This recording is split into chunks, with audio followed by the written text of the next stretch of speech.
여기에 누가 몇 살에 누구를 낳고 또 몇 살에 죽었다. 그런 식으로 이제 기록이 되니까 아담부터 노아까지 몇 년이 되나 쭉 계산을 해볼 수 있어요.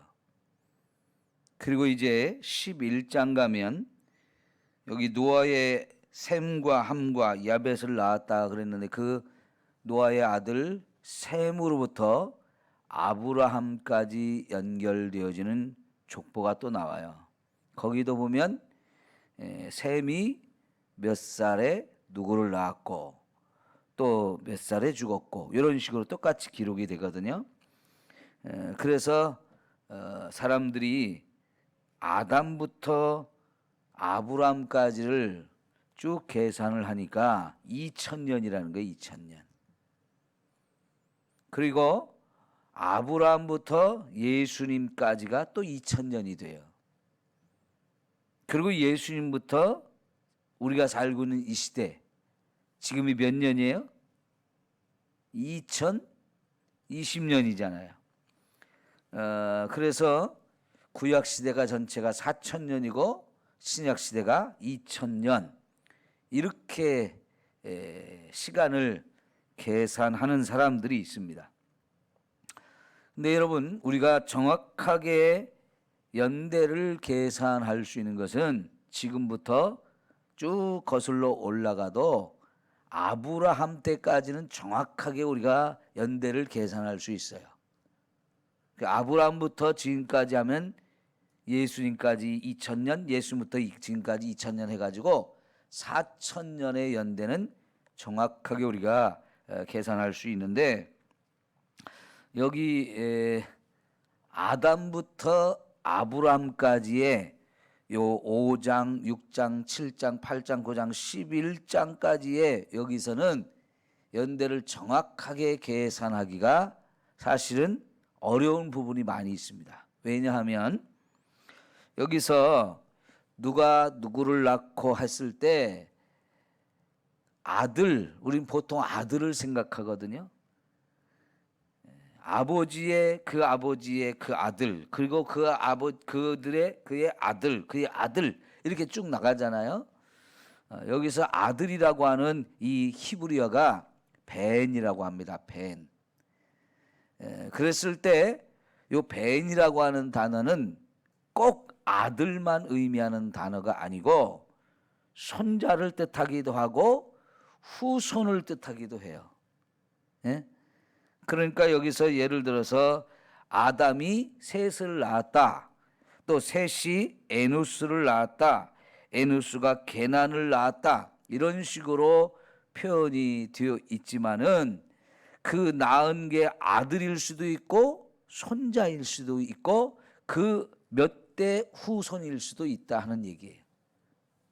그러니까 한 단어를 가지고 여러 의미로 사용되는 거죠. 아들을 의미하기도 하고 손자를 의미하기도 하고 때로는 3대, 4대 혹은 5대 후손일 수도 있어요. 그러니까 우리가 여기 창세기 5장부터 11장까지의 족보를 보면 거의 대부분이 10대에 맞췄어요. 10대. 10대까지만 족보를 기록을 했단 말이에요. 그러면 이 10대로 족보를 만들기 위해서 중간중간에 사람을 얼마든지 뺄 수도 있다는 얘기예요. 본래는 15대인데 중간에 몇 사람을 빼고 10대로 이렇게 맞출 수도 있다는 얘기예요. 그러니까 이 족보를 보면서 단순히 누가 몇 살에 누구를 낳았고 이것만 가지고 연대를 계산해서 아담부터 아브라함까지가 2000년이다 이렇게 말하기가 어렵다는 얘기예요. 그런데 그런 부분을 전혀 고려하지 않고 아담부터 아브라함까지가 딱 2000년이다 라고 계산을 하는 사람들이 옛날에 많았어요. 그래서 구약 시대가 4000년이다. 또 신약은 2000년이다 라고 이렇게 계산을 하게 되면 우리가 성경을 해석하는 데 있어서 어려움들이 많이 있게 되는데, 그걸 좋아한 사람들, 그 구약 시대가 4,000년이고 신약 시대가 2,000년이다라고 이렇게 이런 해석을 좋아하는 사람들이 어떤 사람들이었느냐면, 창세기 1장에 세상을 창조할 때 6일 동안 창조하고 7일째 되는 날 안식해서 일주일 7일로 계속 반복해서 시간이 흘러가도록 이렇게 하나님 만드셨잖아요.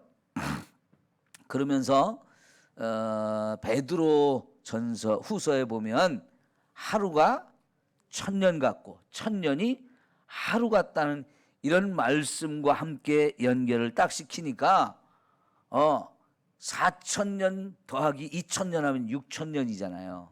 이 6,000년을 창조의 7일, 창조의 6일에 딱 맞춰가지고 하나님께서 세상을 6일 동안 창조한 것처럼 이 하루가 1,000년이라고 하면 이 6일을 6,000년으로 딱 계산을 하고, 그러면은 나머지 이제 하루가 남잖아요. 그 7,000년을 만들어가는 요 하루, 마지막 남은 그 1,000년, 그게 이제 안식의 시기다, 이렇게 1,000년 왕국이다, 이렇게 계산을 하면서 이제 6,000년이면 지구가 끝이다, 인류의 역사가 끝나는 거다 라고 이렇게 계산을 하고, 이제 역사가 끝나고 나면 7일이 안식일이잖아요. 그 7일이 안식일이 되어지는 이 1,000년, 그때는 이제 1,000년 왕국이 되어지고, 그 1,000년 왕국이 끝나면 이제 영원한 천국에 가든지 지옥에 가든지 둘로 나눠진다, 이렇게 해석하는 사람들이 있었어요. 굉장히 이게 사람들에게 매력적으로 들려가지고, 야, 그럴 수도 있는데 그 맞는 것 같아, 이렇게 받아들이는 그런 시대가 있었는데, 그렇게 성경을 해석하는 사람들을 세대주의라고 해요. 세대주의. 그래서 특별히 그 세대주의자들이 그런 성경을 해석하면서 제일 좋아한 성경이 요한계시록이에요. 요한계시록. 요한계시록을 해석을 할 때 이 1,000년 왕국이 나오는 부분을 가지고 계속 고민을 하다가 요 창세기 5장부터 11장까지 나오는 이 연대 족보를 가지고 연대를 계산해 보니까 4,000년이 딱 나오거든요. 그래가지고 4,000년 더하기 6,000년 하니까 이게 창조의 7일, 6일 여기다 딱 맞추면 이게 정확하게 나오는 거구나 해가지고 요한계시록의 1,000년 왕국하고 딱 연결시키니까요, 정말 멋지게 착착착착 들어맞는 거예요. 그렇게 성경을 해석했고, 이 해석이 전 세계적으로 수많은 사람들한테 다 그냥 그거 진짜 해석을 잘했다 하고 이렇게 인정을 받았었거든요. 그러나 여러분, 이제 히브리어를 더 연구해 보니까 이게 아들이라고 하는 단어가, 벤이라고 하는 단어가 아들을 뜻하기도 하고, 때로는 손자를 의미하기도 하고, 때로는 3대, 4대, 5대 그 후손을 의미할 수도 있었기 때문에, 그래서 여기 꼭 여기 족보에 연대를 정확하게 그렇게 맞추는 것은 어려운 부분이다라고 하는 걸 이해하게 되면서 꼭 구약을 이렇게 4,000년이라고 해석할 수는 없다, 이렇게 해서 뒤집어져 버렸어요. 특별히 이제 또 그런 해석을 하게 되어지는 배경 속에는 진화론을 연구하는 사람들 때문에 성경이 공격을 많이 받았어요.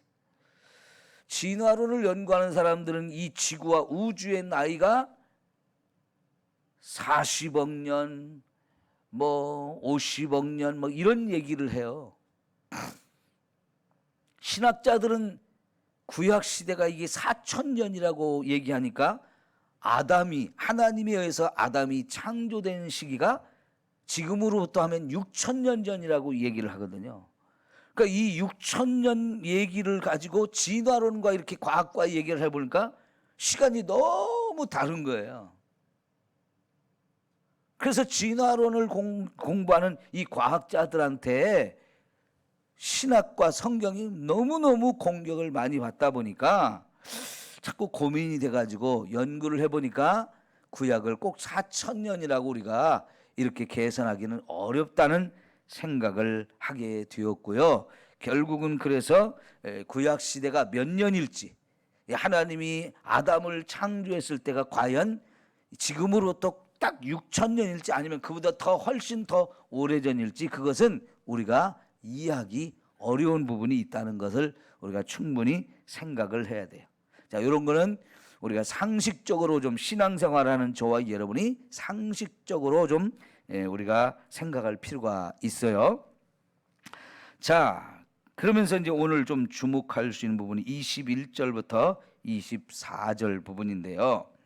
자, 에녹은 65세에 무두셀라를 낳았고 무두셀라를 낳은 후 300년을 하나님과 동행하며 자녀를 낳았다.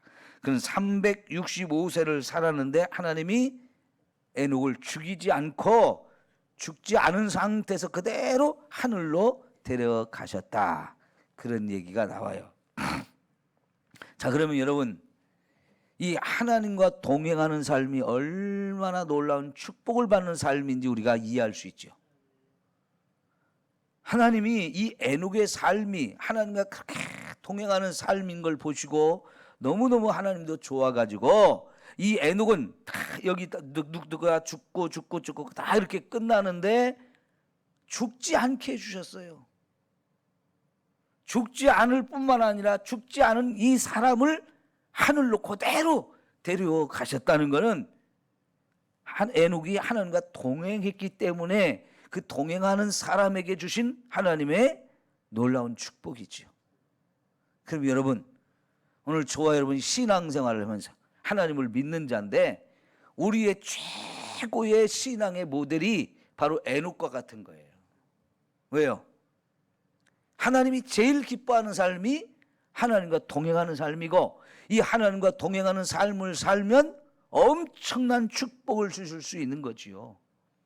여러분, 복 중에 복이 뭐겠어요? 하늘 날아가는 거, 천국 가는 것이 최고의 복이잖아요. 그래요, 안 그래요?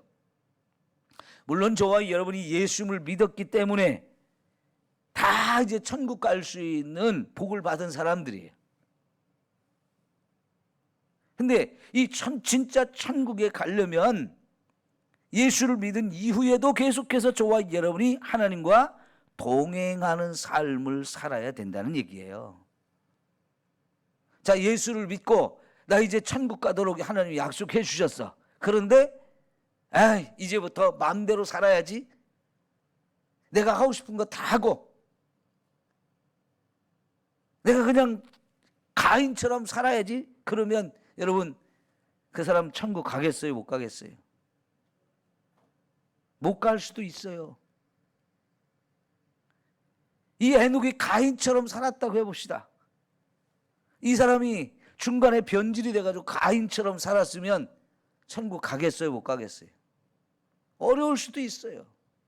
그러니까 여러분, 우리가 이왕에 하나님을 믿는 사람으로서 진짜 천국까지 가야 되니까 우리는 날마다 하나님과 동행해야 돼.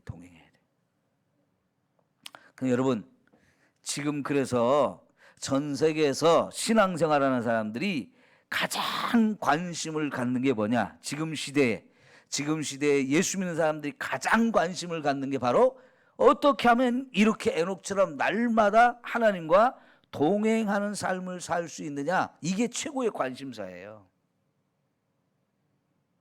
근데 여러분은 그런 관심 갖고 있어요? 안 갖고 있어요?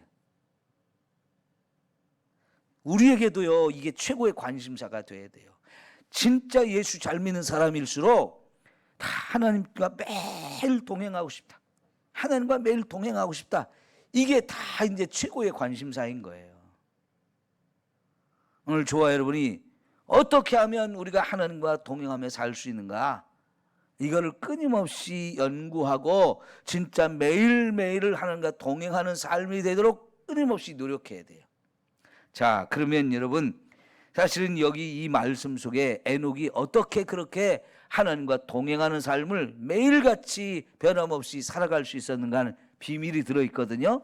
그게 뭐냐면 아들의 이름을 뭐라고 졌어요? 무두셀라. 이 무두셀라, 우리는 무드셀라 하면 뭘 기억해요? 가장 오래 산 사람, 그죠? 969살을 사는 가장 오래 산 사람, 이렇게 이해를 하고 있는데 그거는 중요하지 않아요. 전혀 중요하지 않아요. 근데 진짜 중요한 게 뭐냐면 이 무두셀라라고 하는 이름의 뜻이에요. 무슨 뜻이 들었느냐? 이 아들이 죽는 날 하나님이 세상을 심판하신다는 뜻이 들어있어요. 예? 그러니까 이 에녹이라는 아버지가 65세에 아들을 낳으면서 이름을 지어줄 때 뭐라고 지었느냐? 무두셀라라고 하는 이름을 지어줬어요. 이 무두셀라라는 이름의 뜻이 이 아들이 죽는 날 하나님이 세상을 심판하신다는 뜻이 들어있단 말이에요. 그러니까 여기 뭔 얘기겠어요?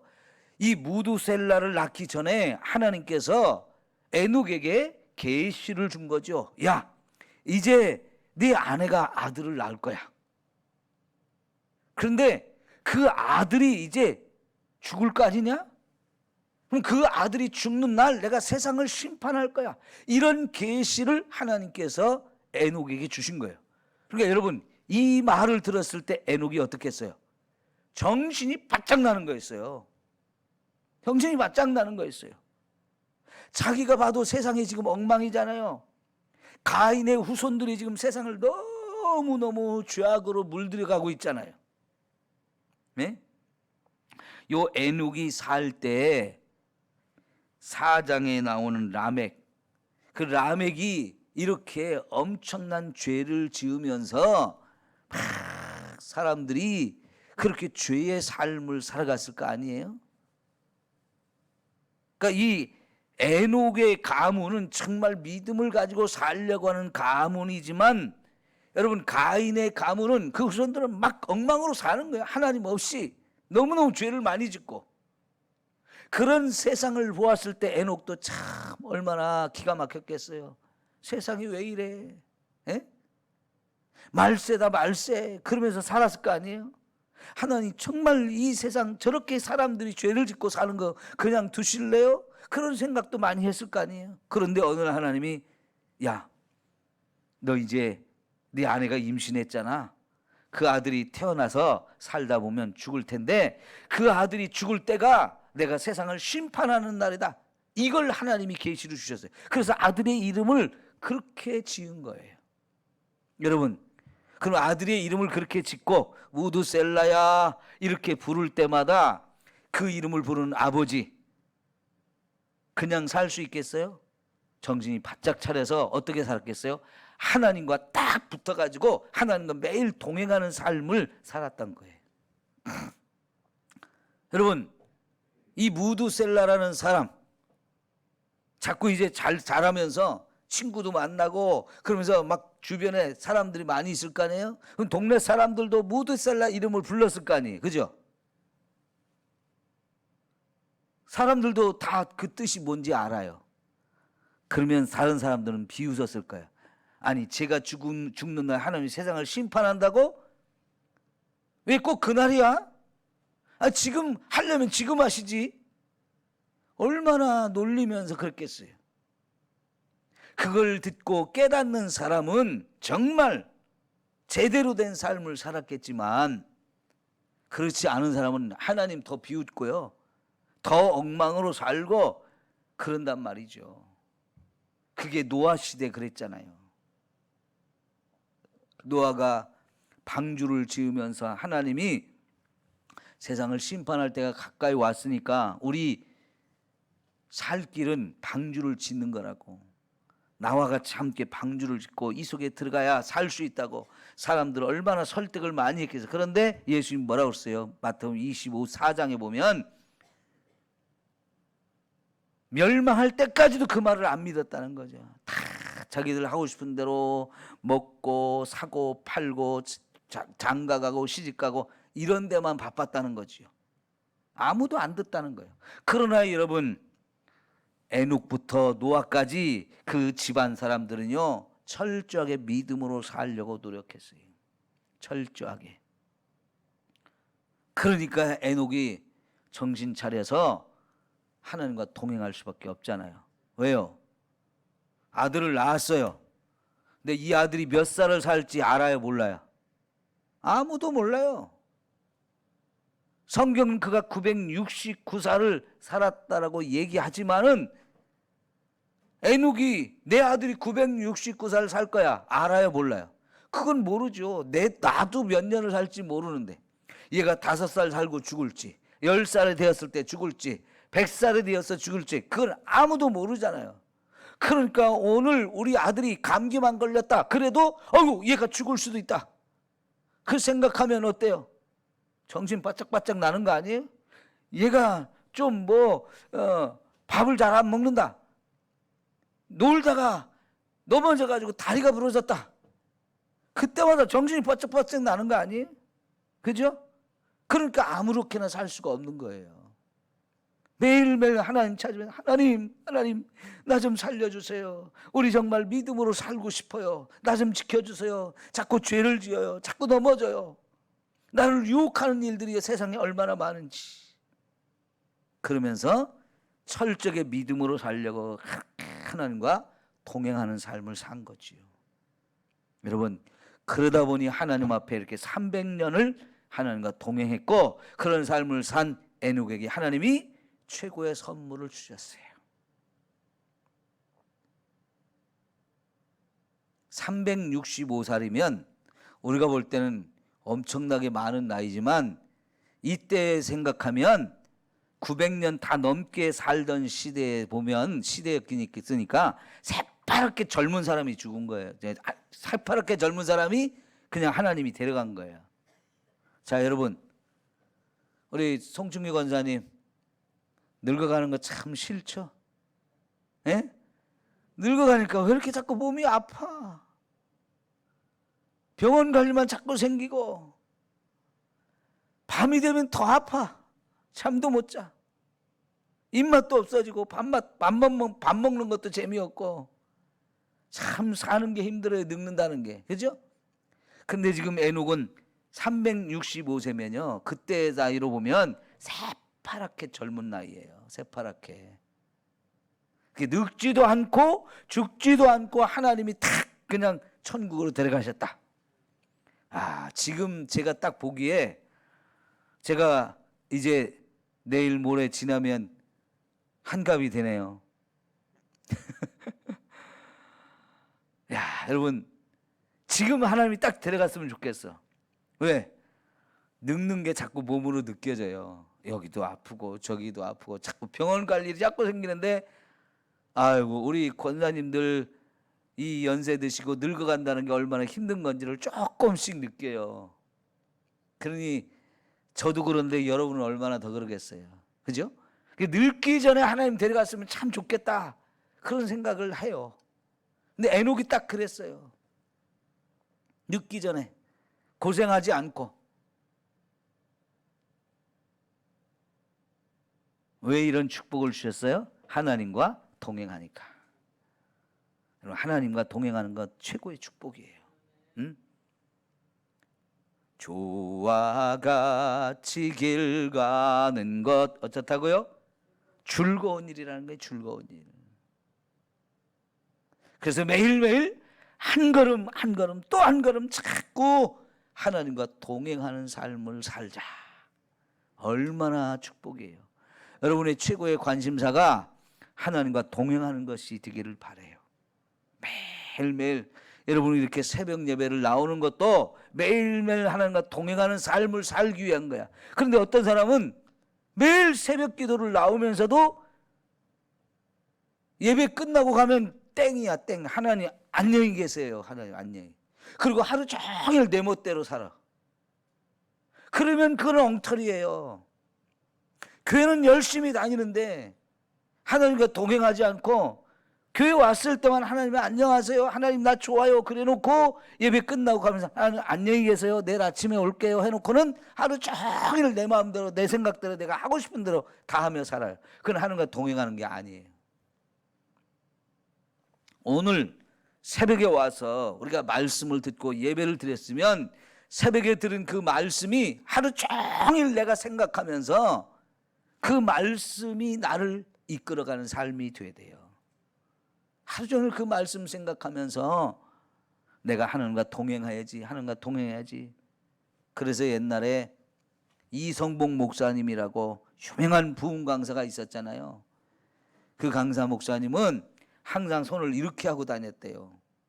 걸어갈 때도 이렇게 손을 이렇게 하고 했다는 거예요.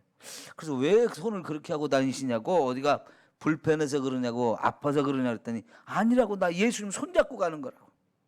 응? 나 늘 예수님 손잡고 가는 거라고.